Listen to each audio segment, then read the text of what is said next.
We live with a persistent and flattering illusion, the belief that we are the sole architects of our own minds. We like to think that our thoughts, our moods, our resilience and our ambitions are generated entirely from within, that they are the products of our own sovereign will. But there is a biological, psychological, and even mathematical reality that contradicts this. We are not islands. We are permeable vessels.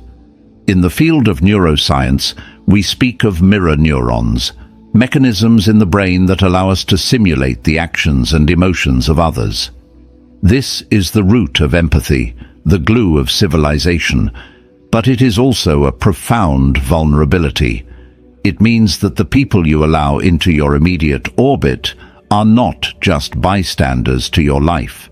They are active contributors to your neural architecture. When you sit across from someone, you are not just exchanging words, you are exchanging physiological states. If they are anxious, your cortisol levels rise. If they are cynical, your dopamine response to new ideas is dampened. You are, quite literally, outsourcing the regulation of your nervous system to the people around you.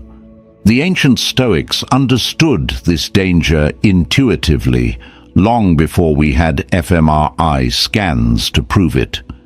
Marcus Aurelius, the Roman emperor and philosopher, wrote extensively about the concept of the inner citadel, the fortress of the mind that must be protected at all costs. He realized that you cannot live a virtuous, tranquil and effective life if the gates of that citadel are left wide open to those who bring nothing but disturbance, chaos and degradation. Yet in our modern world, we often lack this discipline. We allow our social circles to form by accident rather than by design. We hold on to relationships out of habit, out of a misplaced sense of loyalty, or simply because we are afraid of the awkwardness of letting go. We drift through life, accumulating people like barnacles on the hull of a ship, unaware that this accumulation is creating drag, slowing us down, and eventually steering us off course entirely. There is a fascinating body of research by sociologists Nicholas Christakis and James Fowler regarding social networks. They found that phenomena like obesity, smoking, and even happiness are contagious, spreading through social networks up to 3 degrees of separation. This means that if your friend's friend is chronically negative, that negativity has a statistical probability of infecting you. This challenges our very concept of free will. It suggests that you are not just a singular entity, but a node in a network, and the health of that node is dependent on the health of the connections surrounding it. If this is true, and the data suggests it is, then the act of curating your social environment is not a superficial exercise in popularity. It is perhaps the most critical decision you can make for your mental and physical health. It is an act of survival. So we must ask ourselves a difficult question. If life is finite, as Seneca reminded us in On the Shortness of Life, why do we squander so much of it managing the pathologies of others? Why do we voluntarily drink from poisoned wells? Today, I want to explore the concept of social pruning. We are going to examine specific archetypes of human behavior, patterns of interaction that are distinct, recognizable, and deeply harmful. These are not necessarily bad people in a moral sense. Many are struggling with their own demons. But they are people whose behavioral patterns are incompatible with your growth, your peace, and your search for meaning. We will look at who they are, how they operate on your psychology, and why, for the sake of your own potential, you must find the courage to distance yourself from them.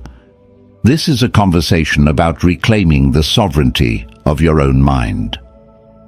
We must begin our examination of social pruning with a figure that is ubiquitous and deceptively dangerous: the chronic complainer, often colloquially referred to as the energy vampire. It is crucial to draw a sharp line here between a friend in crisis and the archetype we are discussing. True friendship requires us to bear witness to suffering, to offer support during grief or failure. That is the essence of empathy. But the chronic complainer operates on a different frequency entirely. For them, negativity is not a temporary reaction to a bad event. It is a permanent mode of existence. They view the world through a lens of victimization, where everything is happening to them and they are powerless to change it. When they come to you, they are not seeking a solution, nor are they looking for a new perspective. They are looking for an emotional landfill. They dump the radioactive waste of their unchecked frustrations onto your psyche, only to walk away lighter, leaving you to process the toxicity they refuse to manage themselves. The cost of this interaction is not just annoyance, it is biologically expensive. Neuroscience tells us that the human brain is a social organ, wired for connection through mirror neurons. These neurons allow us to simulate the experience of others, to understand them.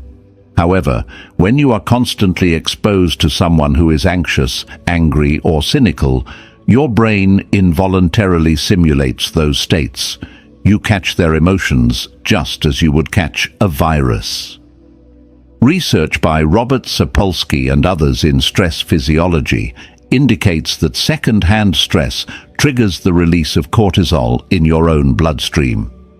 This means that by simply listening to a chronic complainer for an hour, you are bathing your own hippocampus, the center of memory and learning, in neurotoxic chemicals. You are physically degrading your own cognitive hardware and conditioning your amygdala to be more reactive to threats. You are, in a very literal sense, sacrificing your biological peace to sustain their pathology. From a philosophical standpoint, tolerating this dynamic is often a failure of self-respect disguised as kindness. We tell ourselves we are being good people by listening, but the Stoics would argue we are merely lacking the discipline to protect our inner citadel. By allowing someone to repeatedly violate your peace without demanding they take ownership of their life, you are not helping them. You are enabling a cycle of helplessness. You validate the narrative that complaining is a viable strategy for dealing with life rather than taking action. Seneca famously wrote about the value of time, noting that we protect our property with aggression, yet we let others trespass on our time, our life's most finite resource, with ease. Every hour spent circling the drain of redundant negativity is an hour stolen from your own growth, your creativity, or from relationships that are actually reciprocal and nourishing. Ultimately, the most compassionate thing you can do for both yourself and the complainer is to step back. You must realize that you cannot save someone who is committed to their own misery. If their identity is built on being a victim, your attempts to fix their problems will be met with resistance, because a solution threatens their identity. You have to love them from a distance.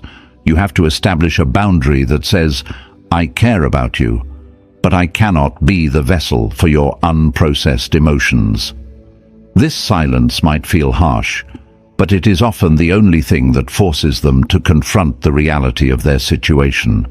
By closing the gate, you preserve your energy for the things you can actually control, and you stop being an accomplice to a life wasted on complaint. As we navigate the social landscape further, we encounter a figure that is perhaps even more insidious than the complainer, because their damage is often inflicted under the guise of protection or being realistic. The dream killer or the inveterate cynic. This is the person who, the moment you articulate a new ambition, a tentative hope, or a vision for a future that is different from your present, immediately seeks to dismantle it. They don't necessarily do this with open hostility. Often it is a subtle, corrosive skepticism. They might say, "The market is too saturated," or "Most businesses fail within the first year," or "Are you sure you're talented enough for that?" On the surface, these sound like pragmatic warnings, but if you listen closely to the frequency of their signal, you realize it isn't grounded in objective analysis. It is grounded in fear. And specifically, it is grounded in their fear, which they are projecting onto the blank canvas of your potential. Psychologically, what is happening here is a defense mechanism best described by the crab bucket theory. If you put a single crab in a bucket, it can easily crawl out. But if you put a group of crabs in, the moment one tries to escape, the others will pull it back down. This isn't because they want to escape too, it's because the collective stays safe in the known misery of the bucket. When you announce an intention to grow, whether it's getting in shape, starting a venture, or changing your philosophy, you are implicitly challenging the status quo of your peer group. Your attempt at elevation acts as a mirror reflecting their own stagnation. If you succeed, it proves that their limitations were self-imposed, that they could have done it too, but chose not to. That is a painful psychological reality to confront. So, to avoid that pain, the dream killer tries to ensure you never leave the bucket. They act as the guardians of mediocrity, convincing you that the walls are unclimbable so that they don't have to face the fact that they never tried to climb. From a neuroscientific perspective, the danger of the dream killer lies in how they hijack your brain's reward system, specifically the dopamine pathways. We often think of dopamine as the chemical of pleasure, but it is actually the chemical of anticipation and motivation. It is the fuel that drives us to pursue long-term goals. When you visualize a goal, your brain releases dopamine to propel you toward it. However, this system is fragile, especially in the early stages of a new endeavor. When a cynic introduces doubt, what we might call a prediction error in the negative direction, it can effectively shut down that dopamine release. By framing the outcome as impossible or painful, they trigger your brain's aversion systems. You start to associate your goal not with the excitement of reward, but with the fear of social humiliation or wasted effort. Over time, if you are surrounded by these voices, you develop learned helplessness. You stop trying not because you lack ability, but because your neural pathways have been conditioned to believe that effort does not lead to outcome. There is a profound historical dimension to this as well. Think of the great innovators who shifted the paradigm of human existence. Almost every single one of them was surrounded by a chorus of voices telling them they were insane, that it couldn't be done. If the Wright brothers had listened to the leading physicists of their time, we wouldn't have flight. The cynic operates from a framework of the past. They rely on historical data to predict the future. But the visionary operates from the framework of the possible. As the philosopher Kierkegaard might suggest, the cynic is trapped in the finite, obsessed with limitations, while the creator is reaching for the infinite. You cannot explore the infinite if you are tethered to someone who is terrified of leaving the finite. This is why silence is often prescribed by the wise when embarking on a new path. You must learn to identify these people and realize that their skepticism is not a verdict on your capability. It is a confession of their own limitations. You have to leave them at base camp, because the view from the summit is reserved for those who are willing to believe in what they couldn't yet see. We must now turn our attention to a figure that operates with a far more calculated and darker intent than those we have discussed previously, the manipulator. While the complainer drains you through incompetence and the cynic through fear, the manipulator drains you through design. This is the individual who views human relationships not as bonds of mutual respect, but as transactional games of chess where you are merely a pawn to be positioned for their benefit. They are often masters of disguise, capable of appearing charming, vulnerable, or authoritative, depending on what the situation requires. but the defining characteristic of their interaction with you is that there is always a hidden cost. They do not ask for favors. They engineer situations where you feel ethically or emotionally obligated to provide them.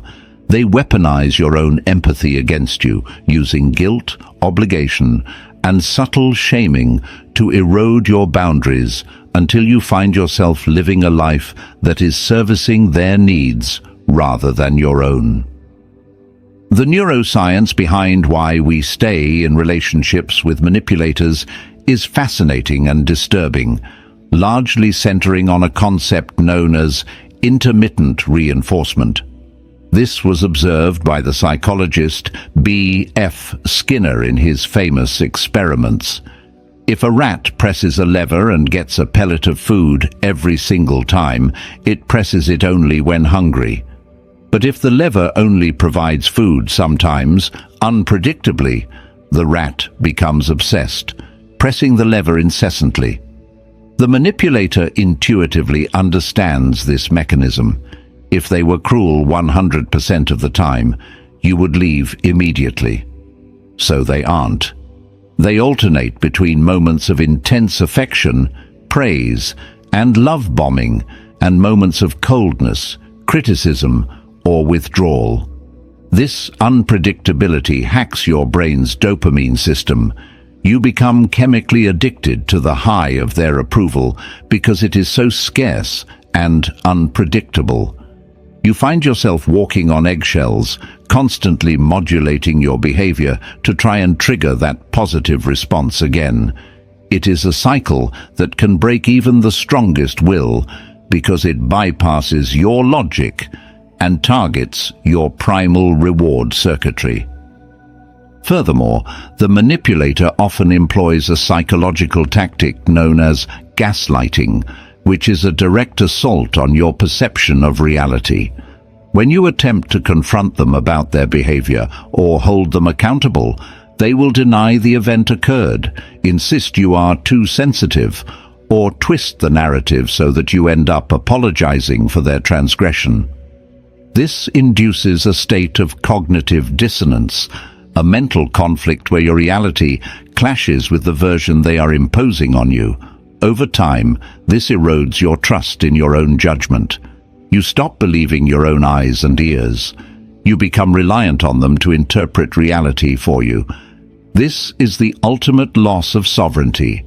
As the philosopher Hannah Arendt noted, the ideal subject of totalitarian rule is not the convinced Nazi or the convinced communist, but people for whom the distinction between fact and fiction no longer exists. On a personal level, the manipulator seeks to establish a totalitarian regime over your mind, where their version of the truth is the only one that matters.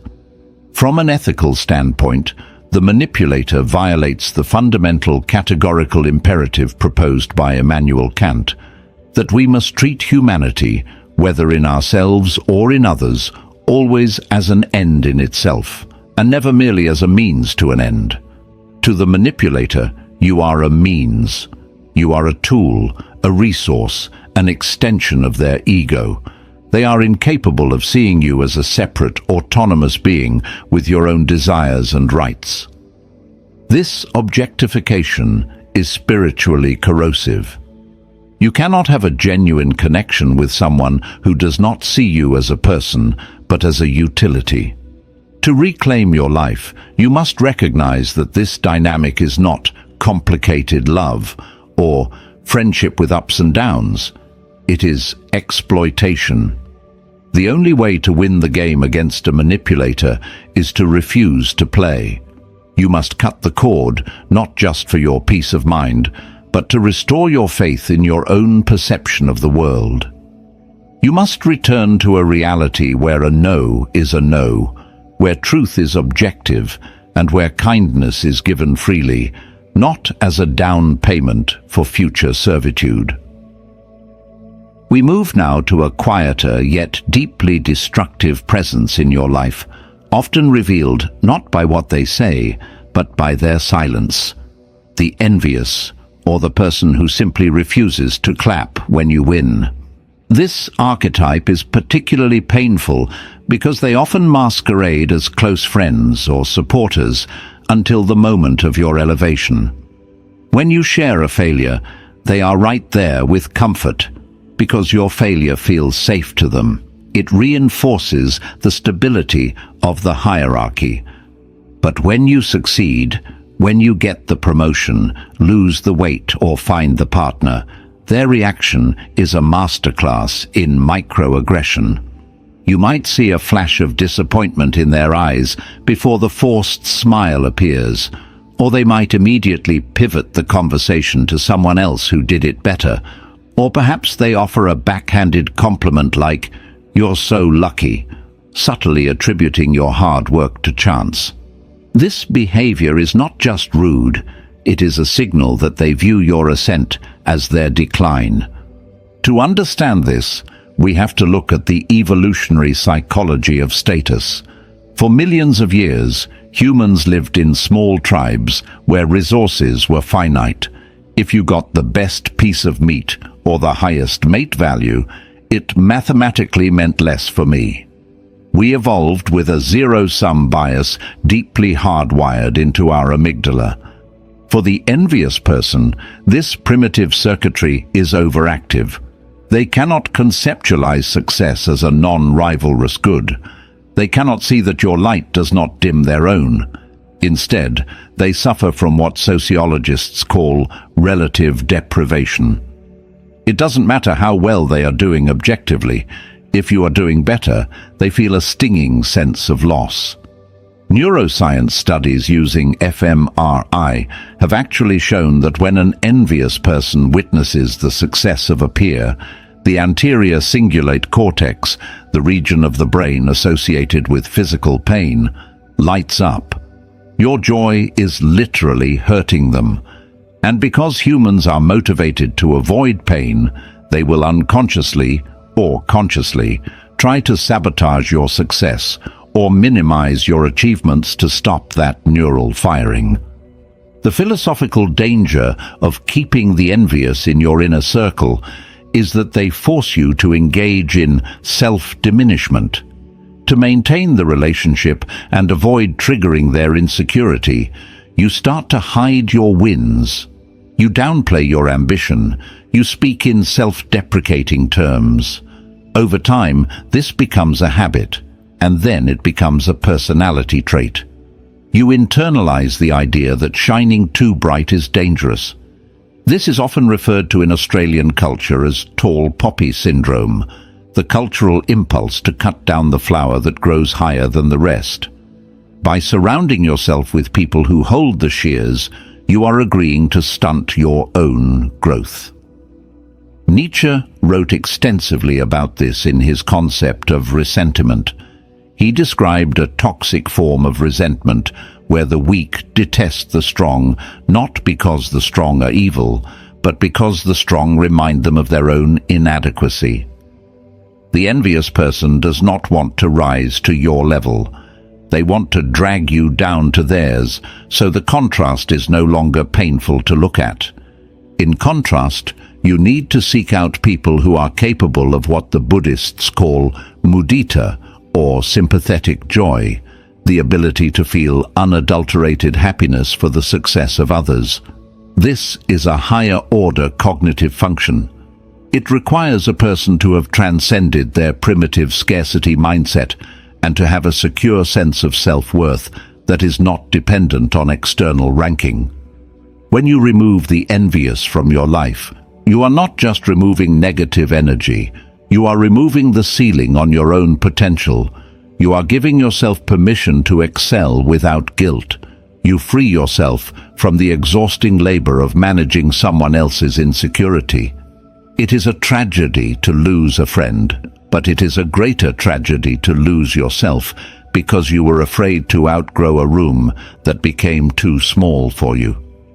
We must now confront a character whose toxicity is often underestimated because it arrives wrapped in the guise of insider information or social bonding, the gossip, or what ancient traditions called the carrier of tales. There's a seduction to this dynamic. When someone leans in to whisper a secret about a colleague, a friend, or a family member, it triggers an immediate primal sense of inclusion. It feels like intimacy. It signals, "I trust you enough to share this forbidden knowledge, and you and I are on the inside, while they are on the outside." However, this is a counterfeit intimacy. The golden rule of this archetype is immutable and mathematically certain. If they're gossiping to you, they are gossiping about you. The moment you leave the room, you become the currency they use to purchase the attention of the next person. They are not loyal to people. They are loyal to the dopamine rush of being the center of information. From an evolutionary and anthropological perspective, language evolved partially to facilitate social grooming, a way to maintain larger groups than primates could by physically picking bugs off each other. Anthropologist Robin Dunbar suggests that gossip is the human equivalent of this grooming. It maps the social hierarchy. However, the malicious gossip has weaponized this mechanism. They traffic in reputational destruction.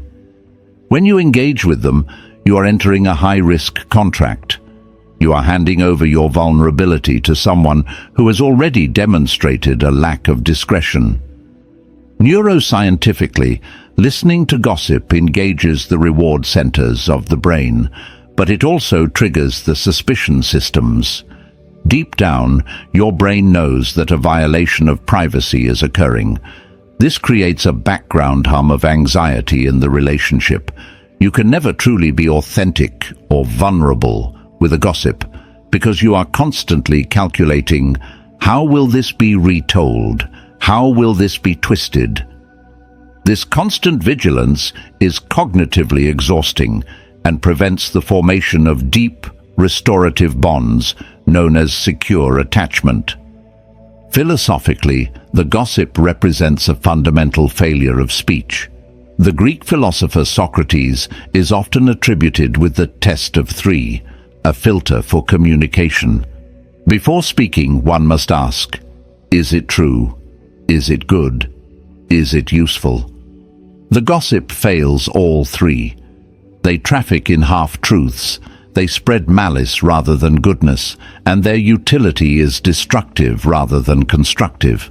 By participating in their conversation, even as a passive listener, you are complicit in the erosion of truth.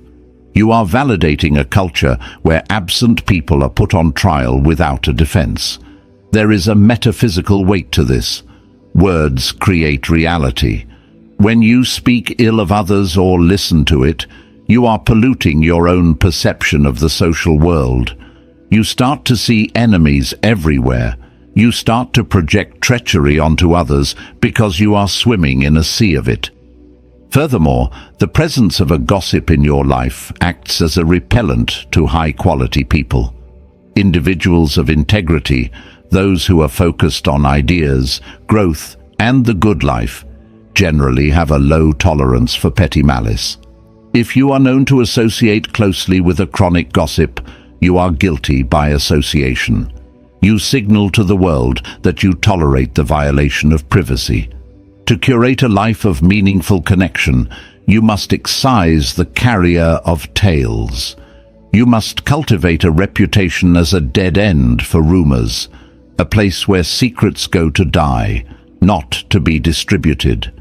When you stop feeding the gossip your attention, they will move on to a more willing host, leaving you with the silence and safety necessary to build relationships based on presence rather than absence, and honor rather than exposure.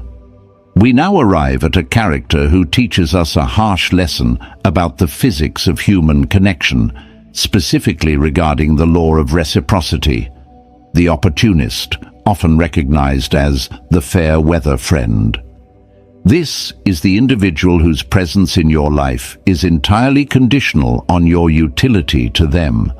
They possess a radar for your resources, whether that resource is your money, your social status, your professional network, or simply your time. And they appear with remarkable timing whenever they have a deficit they need you to fill. However, the moment the dynamic shifts, the moment you are the one in need of support, a ride to the airport, or a listening ear during a crisis, they vanish into the ether. They are the ghosts of your social circle, present for the feast, but absent for the cleanup. The tragedy of this relationship is its profound asymmetry. You view them through the lens of friendship, a bond based on mutual care, while they view you through the lens of extraction, a bond based on what can be harvested. From an evolutionary biology perspective, this behavior triggers a very specific alarm system in the human brain. Evolutionary biologist Robert Trivers developed the theory of reciprocal altruism, which suggests that cooperation among non-kin evolved because it conferred a survival advantage, provided that favors were returned. To protect against exploitation, humans evolved what evolutionary psychologists call a cheater detection module. When you interact with an opportunist, this module is constantly flashing red. Your brain intuitively understands that the social contract is being violated. This creates a subtle but persistent cognitive load. You find yourself keeping a mental ledger, tallying the times you gave versus the times you received, and the math never balances. This state of constant calculation prevents you from ever entering a state of flow or relaxation with the person. You are not in a relationship. You are in a bad business deal that you haven't figured out how to exit yet. Philosophically, this archetype draws us back to Aristotle's Nicomachean Ethics. Aristotle categorized friendship into three distinct types: friendships of utility, friendships of pleasure, and friendships of virtue. The opportunist creates a parasitic form of the friendship of utility. In a healthy utility friendship, like with a business partner, the exchange is transparent and mutually beneficial. But the opportunist disguises their utility seeking as a friendship of virtue, a deep soul connection. This deception is what causes the psychological damage. It makes you feel interchangeable. When they discard you because you are no longer useful, you are forced to confront the painful reality that they never saw you. They only saw the function you performed. It dehumanizes you, reducing your complex, beautiful existence to the status of a tool, like a hammer or a ladder, to be put back in the shed once the job is done. The reason we often struggle to cut these people off lies in the sunk cost fallacy. We look at the years we have known them, or the amount of energy we have already invested, and we convince ourselves that walking away would be a waste. We hope that if we just give a little more, they will finally reciprocate. But this is a gambler's delusion. The opportunist does not change because their strategy works for them. It maximizes their gain while minimizing their effort. By keeping them in your life, you are occupying space that could be filled by a friend of virtue, someone who loves you for your character rather than your assets. You must learn to value your own generosity enough not to cast it into a void. Closing the door on an opportunist is not an act of malice. It is an act of self-respect, a declaration that your kindness is a gift to be shared, not a tax to be collected. We now turn to a figure whose influence is often the most corrosive to your self-esteem because they frequently disguise their hostility as help or brutal honesty. The constant critic, the person for whom nothing is ever quite right. Unlike the cynic who doubts the future, the constant critic dissects the present. They pick apart your appearance, your manner of speaking, your choice of partner, or your career path with surgical precision. They often preface their commentary with phrases like, "I'm just telling you this for your own good," or "I'm the only one who will be honest with you." But if you examine the data of your interactions, you will find a distinct lack of balance. There is no praise to balance the critique. There is only a relentless focus on the flaw. They operate under a microscope of negativity, zooming in on the 1% that is wrong while ignoring the 99% that is right. This is not mentorship. It is a pathology of control. From a neuroscientific perspective, living with a constant critic is akin to living in a war zone. The human brain processes social rejection and criticism in the same neural regions that process physical pain, specifically the dorsal anterior cingulate cortex. When someone constantly criticizes you, they are effectively inflicting microdoses of physical pain on you repeatedly. This keeps your amygdala, the brain's threat detection center, in a state of chronic hyperarousal. You are constantly waiting for the next blow. This state of walking on eggshells is biologically unsustainable. It depletes your executive function, the mental energy you need for complex decision-making and emotional regulation. Over time, you begin to internalize their voice. Their criticism migrates from being an external noise to an internal monologue. You start to critique yourself before they even have a chance to speak. This is the death of confidence. You lose the ability to act spontaneously or authentically because you are constantly pre-editing your life to avoid their judgment. Psychologically, we must understand why the constant critic behaves this way. It is rarely about you. It is almost always a projection of their own internal chaotic state. In psychoanalytic theory, projection is a defense mechanism where a person denies their own negative attributes and attributes them to others. The constant critic is often a perfectionist who is tormented by their own inner critic. They cannot bear their own feelings of inadequacy, so they externalize them. By finding faults in you, they experience a temporary fleeting sense of superiority and control. It quiets their own insecurity for a moment to point out that you are the one with the problem. Understanding this does not mean you must endure it. Rather, it allows you to see their behavior not as a valid assessment of your worth, but as a symptom of their own suffering. They are vomiting their own self-loathing onto you. Philosophically, there's a vital distinction to be made between critique and criticism. A true critique, in the artistic or intellectual sense, is an act of love. It is a collaborative attempt to elevate the work or the person. It asks, how can we make this better? It is rooted in a vision of your potential. The constant critic, however, is rooted in a vision of your defectiveness. They violate the principle of benevolent intent. If the feedback leaves you feeling smaller, paralyzed and ashamed rather than inspired and equipped to improve, it is not constructive, it is destructive. You cannot grow in soil that is constantly being turned over and examined for weeds.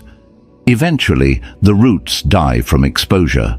To reclaim your identity, you must distance yourself from this microscope. You need to surround yourself with people who see your potential, not just your flaws. People who correct you to help you fly, not to remind you that you might fall. We arrive now at a character who challenges the very architecture of your existence, not necessarily through malice, but through a relentless refusal to recognize where they end and you begin, the boundary violator. This is the person who treats the word no not as a decision to be respected, but as the opening move in a negotiation. They are the ones who show up at your home unannounced, who demand your attention during your working hours, who ask deeply intrusive questions about your finances or personal life, and who, when you attempt to draw a line, react with shock or indignation.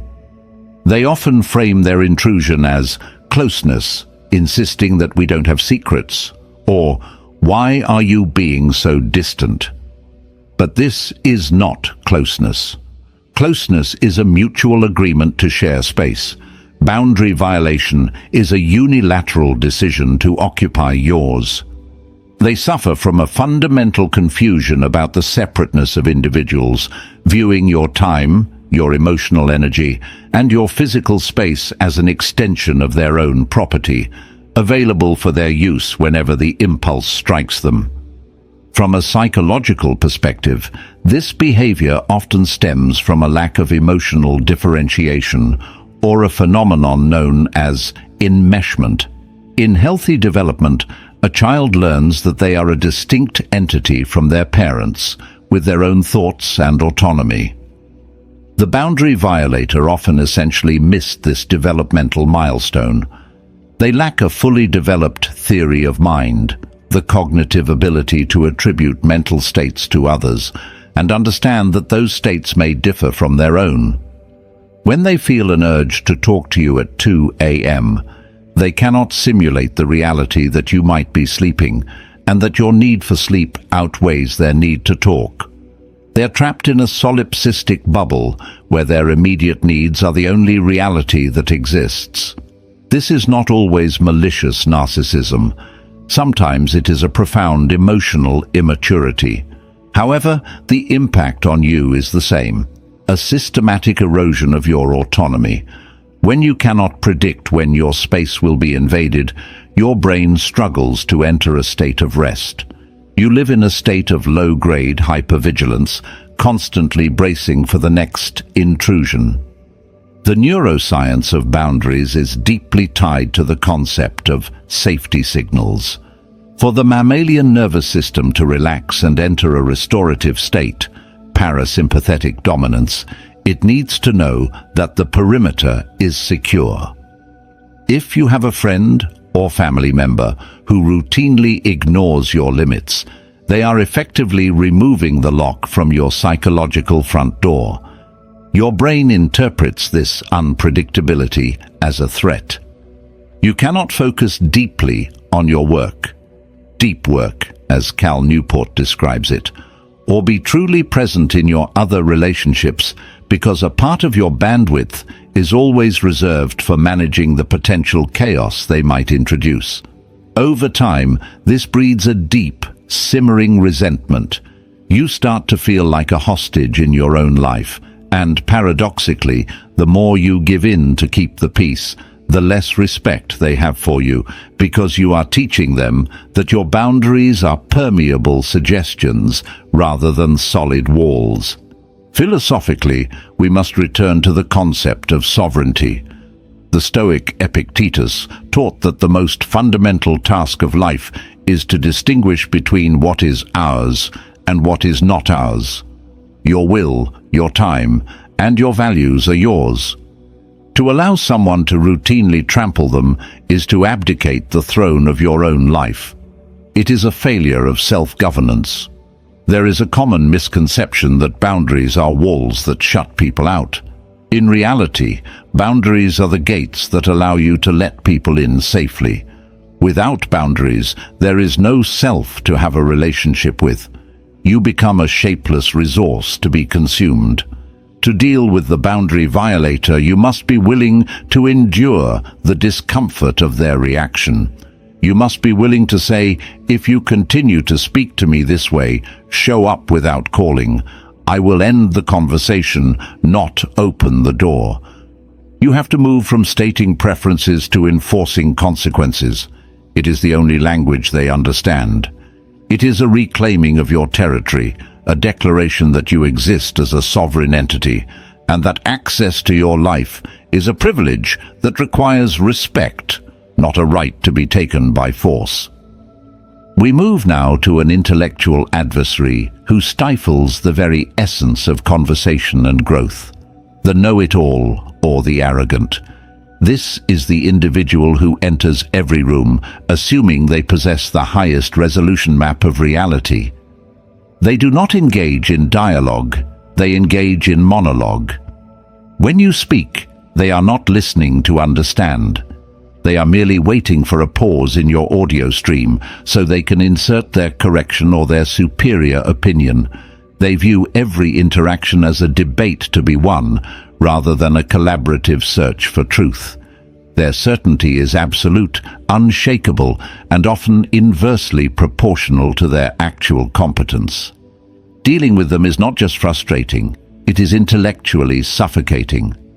You find that your own curiosity is dampened because every question you ask is met with a lecture rather than an exploration. They suck the oxygen out of the room, leaving no space for nuance, for "I don't know," or for the vulnerability that is required for actual learning. Psychologically, this behavior is often a textbook manifestation of the Dunning-Kruger effect, a cognitive bias where people with low ability at a task overestimate their ability. But beyond that, it is a defense mechanism against the chaos of the world.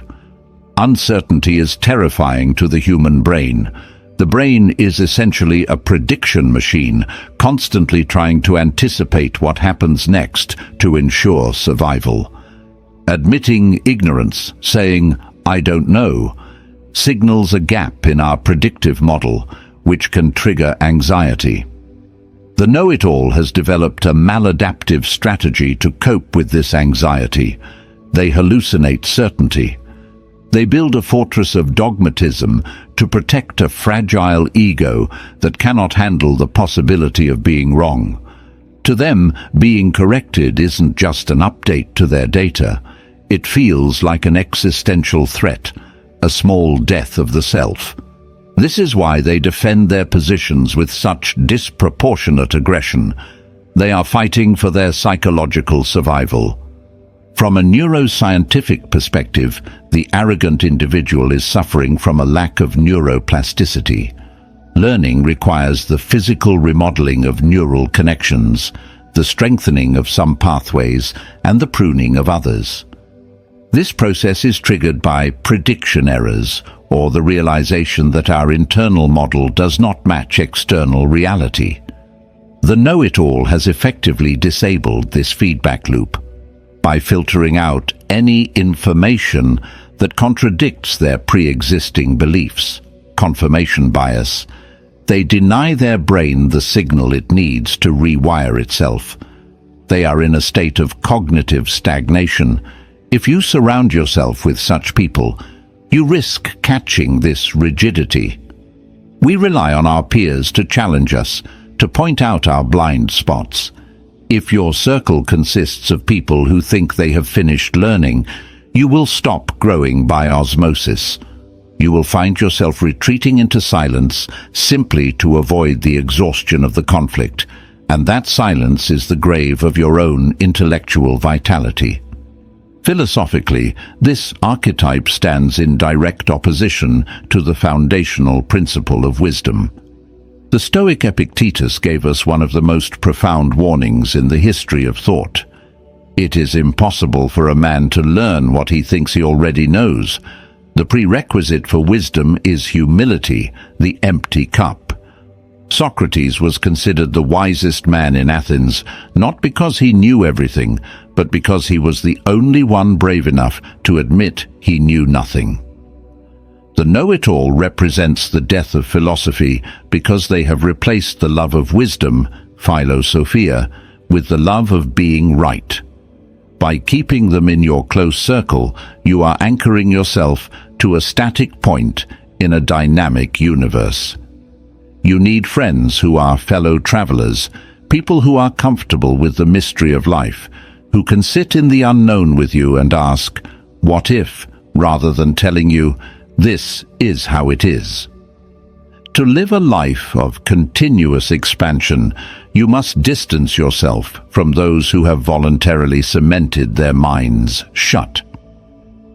Finally, we encounter a figure whose influence is perhaps the most subtle because it is wrapped in the warm blanket of nostalgia and shared history, the stuck in the past or the keeper of the old version. This is the childhood friend, the family member, or the old colleague who refuses to acknowledge the person you have become today. Instead, they interact exclusively with a version of you that ceased to exist years ago. They are the ones who constantly bring up your past mistakes, your old nicknames, your phases of immaturity, or your previous limitations. If you have worked hard to become disciplined, they joke about how lazy you used to be. If you have adopted a new philosophy of calm, they try to provoke the old anger. They act as the museum curators of your history, insisting that the exhibit remains frozen in time. They are uncomfortable with your evolution because your change forces them to update their internal model of the world, a task that requires cognitive effort they are unwilling to expend. From a neuroscientific perspective, this archetype presents a massive obstacle to what we call neuroplasticity, the brain's ability to rewire itself. The brain works largely on associative memory. It links specific environments and specific people to specific behaviors. This is why a recovering alcoholic is advised never to visit their old bar. The environment itself contains cues that trigger the old neural pathways of addiction. The stuck-in-the-past person is a walking, talking environmental cue for your old habits. When you are around them, your brain involuntarily retrieves the neural maps you used to navigate your relationship with them. You find yourself slipping back into old patterns of speech, old insecurities, and old defense mechanisms. You might feel like you are regressing or acting like a teenager again. This isn't a lack of willpower. It is a physiological response to a powerful associative trigger. If you are trying to build a new self, surrounding yourself with people who only recognize the old self creates a state of cognitive dissonance that burns energy and slows down your metamorphosis.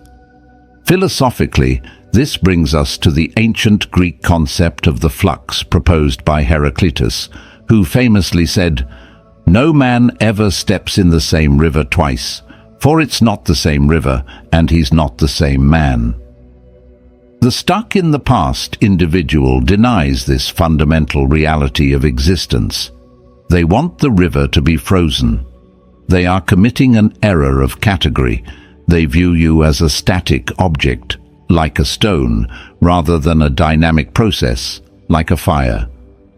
By insisting on interacting with who you were, they are essentially ignoring who you are. This is a form of invisibility. To be seen is to be recognized in your current state. When someone refuses to see your growth, they are invalidating your labor. They are telling you that your efforts to improve, to learn, and to transcend your past are irrelevant to them. They prefer the comfort of a predictable caricature over the complexity of a living, breathing, changing human being.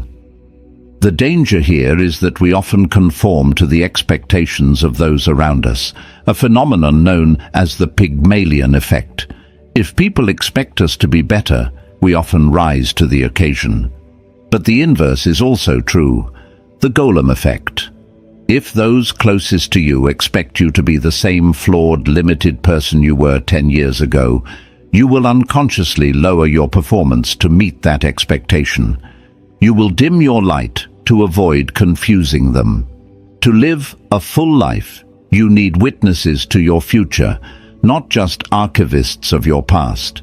You need friends who are excited by your potential, not comforted by your history. Sometimes you simply outgrow people. It is not an act of betrayal to leave them behind. It is an act of loyalty to the person you are fighting so hard to become.